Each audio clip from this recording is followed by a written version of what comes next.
Hey, SmartBear community! I'm welcoming you in SmartBear Talks, where we're discussing exciting and trending topics with software testing experts. And today we continue talking about the most common API testing mistakes. And Robert Schneider, a software testing consultant from Wise Clouds, will help us today with this. Hi, Rob. How are you? Hello, everybody. I'm great. Glad to be here with you again today. So today, I guess we're going to be talking about another one of the really common mistakes that we see, and having done this for quite a number of years, which is to use a minimal amount of hard-coded data in your API tests. We see this all the time. So should I start elaborating, Tanya? Any questions you want to ask before I kind of tell you some of the things we've seen?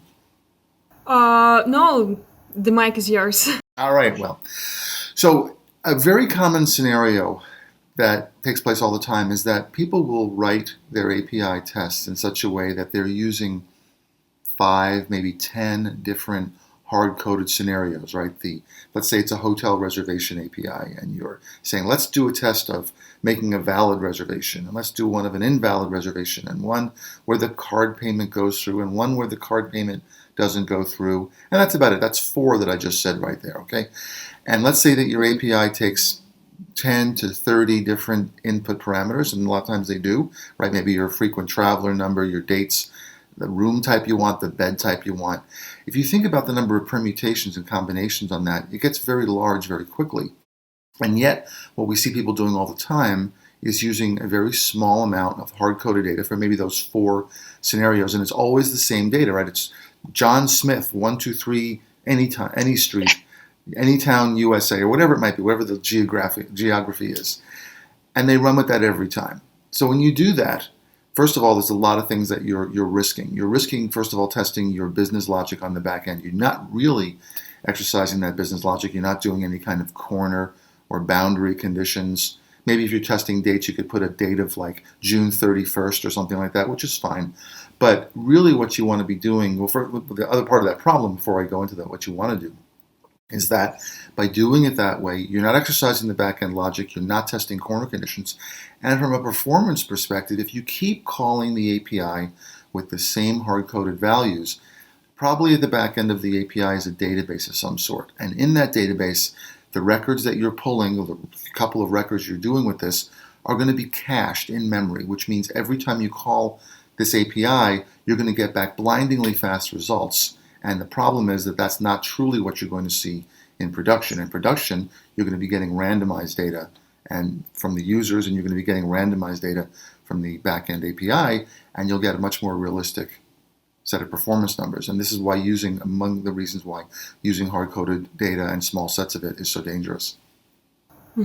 So it's actually, for me, it's again the question about the importance of creating preparing data for tests more carefully, like using some data generators thing and all the stuff. So right? That's right. That's right. A data generator is great. Obviously, Ready API and SOAP UI have fantastic data generators, and even if you want to go beyond that, because there are some limits to what they can do, right? The one that I always talk about in classes is, with these data generators are superb from SmartBear, for example, but what you don't have is, and you really couldn't have, is cross-field validation logic. So what you could have, using the example we were just talking about on our conversation before the call started, is with Tanya, you could, if you're generating a city and a country, you could have St. Petersburg, England, right? 2 different cities in Russia, the countries in England. You don't have this cross-field logic that you can do with a data generator. But data generators such as what you get with the Ready API are great for generating random email addresses, random IP addresses, GUIDs, first name random, last name random, street names random, as long as you don't need that cross-field validation.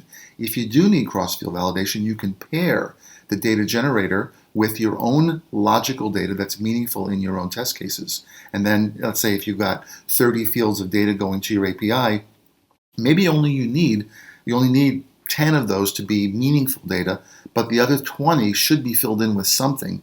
Use a data generator in that case, plus data that's meaningful to you, and then send lots and lots of records to your API. Instead of 4 test cases, you should be having still 4 test cases, but using dynamic data, you could have 20,000 iterations of the potential messages you're sending to your API, and you're going to exercise your API much more vigorously, and you're going to find errors that you would not see if you didn't send that level of data to the API. Okay, great. Thanks a lot. Thanks a lot for this great explanation. I'm sure that now people will start avoiding using hard-coded data. But if, for example, if I'm kind of tester who start a career, and I've already created a lot of tests with this hard-coded data, is it possible to kind of, what is the best way to move from the tests that have this hard-coded data to automatically generated data?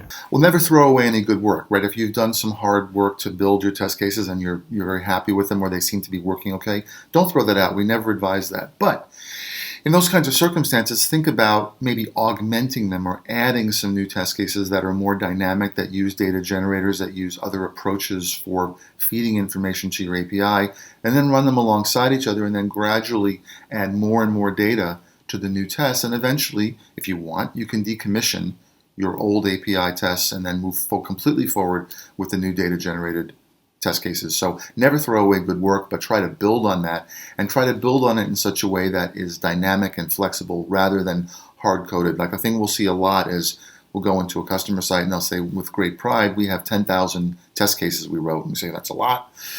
And we don't want them to throw it away, but we say if you look at the 10,000 test cases, there's probably 100 that are unique, and they just duplicated it and copied it with different sets of data every time. And that's much more efficient ways of doing that with products like Ready API. Okay, great. Thanks, suggestion. Thanks a lot. So yeah, community, stay tuned. Next time we will continue reviewing other important API testing mistakes. So see you. Thanks for this mistake. Thanks, everybody. See you next time.